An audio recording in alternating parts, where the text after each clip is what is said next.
kesempatan untuk kita semua untuk pengambilan nilai bulu tangkis. Saya akan menjelaskan tentang materi bulu tangkis. Yang pertama, definisinya. Bulu tangkis atau dalam bahasa Inggris badminton adalah suatu olahraga yang menggunakan alat yang berbentuk bulat dengan memiliki rongga-rongga di bagian pemukulnya. Alat ini dikenal dengan nama raket yang dimainkan oleh dua orang untuk tunggal atau dua pasangan untuk ganda yang saling berlawanan. Selanjutnya, sarana dan prasarana permainan bulu tangkis. 1. Partai dalam bulu tangkis. Dalam permainan bulu tangkis ini terbagi menjadi beberapa partai permainan seperti tunggal putra, tunggal putri, ganda putra, ganda putri, dan ganda campuran. Yang kedua, lapangan dan net. Permainan bulu tangkis ini memiliki lapangan yang berbentuk persegi panjang dengan garis ketebalan 40 mm dan memakai warna yang kontras dengan warna lapangan. Sedangkan untuk warna yang biasa digunakan untuk garis adalah putih atau juga bisa kuning. Sementara untuk permukaan lapangannya terbuat dari bahan sintetis lunak atau kayu. Untuk bahan pembuatan lapangan yang terbuat dari bahan sintetik keras atau beton sangat tidak disarankan sebab bisa menimbulkan cedera bagi pemain. Untuk jaring bulu tangkis harus menggunakan warna gelap kecuali untuk bibir jaring atau netnya yang mempunyai ketebalan 75 mm dan harus berwarna putih. Berikut ini adalah lapangan bulu tangkis yang sesuai dengan standar Peraturan International Badminton Federation atau IBF. Panjang lapangan 13,40 meter yang dipakai untuk partai tunggal atau single dan ganda atau double. Lebar lapangan 6,10 meter yang digunakan untuk partai ganda dan ukuran 5,18 meter yang digunakan untuk partai tunggal. Sedangkan untuk ketentuan lainnya seperti garis lapangan bulu tangkis sebisa mungkin dibuat dengan warna yang tegas sehingga bisa dilihat dengan jelas seperti kuning dan putih. Sementara untuk net atau jari dibuat dengan tali yang halus berwarna hijau tua dengan ukuran panjang net 610 cm, lebar net 76 cm, pita putih pada bagian sisi atas net berukuran 3,8 cm, tinggi net yang pemasangannya ada pada bagian tengah lapangan setinggi 1524 meter. Untuk tiang net dibuat dengan bahan yang kuat seperti besi dengan bentuk bulat berjari tengah 3,8 meter yang dipasang pada luar garis samping. 1,98 meter adalah jarak dari garis net hingga garis servis depan. 3,05 meter adalah jarak dari garis samping lapangan hingga garis servis tengah. 0,76 meter adalah jarak dari garis belakang lapangan sampai dengan garis servis belakang yang berlaku untuk permainan ganda. Dan 0,46 meter adalah jarak dari garis pinggir lapangan sampai dengan garis samping yang berlaku untuk permainan tunggal.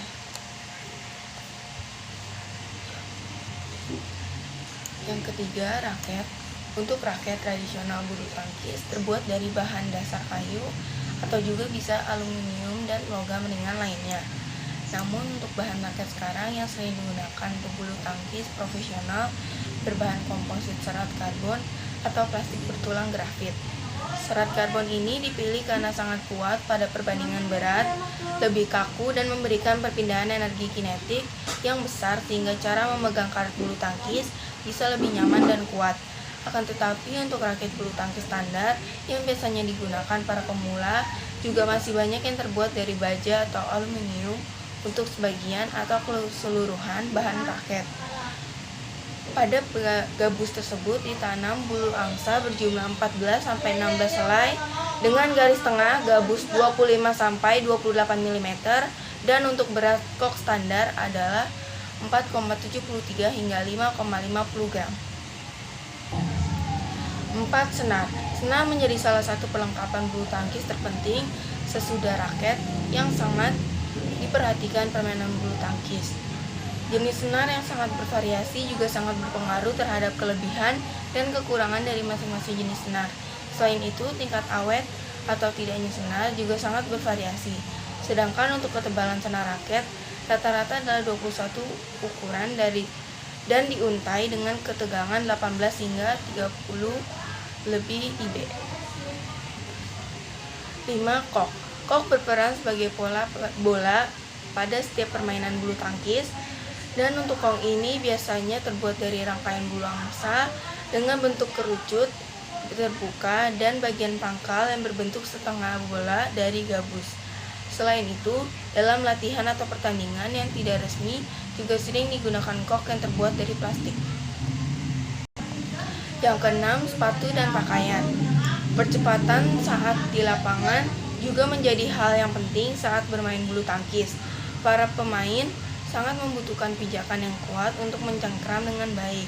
Sepatu yang digunakan bulu tangkis terbaik dunia juga sangat khusus, yakni berupa sol karet yang bisa mencengkram dengan baik, dinding sisi yang bertulang supaya awet saat digunakan bergerak, dan juga memiliki teknologi penyebaran guncangan untuk melompat yang baik.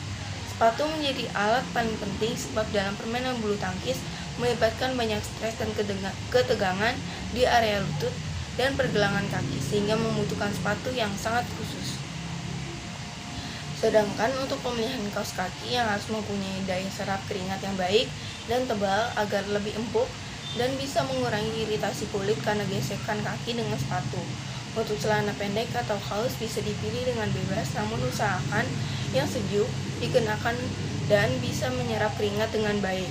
Sedangkan untuk perlengkapan tambahan bisa mengenakan pengikat kepala, kaos tangan, dan penjaga lutut. Selanjutnya adalah teknik dasar permainan bulu tangkis. Yang pertama, teknik memegang raket atau grip. Teknik memegang raket menjadi salah satu teknik yang harus dikuasai pemain bulu tangkis. Ini karena teknik tersebut dapat mempengaruhi hasil pukulan bola saat pertandingan.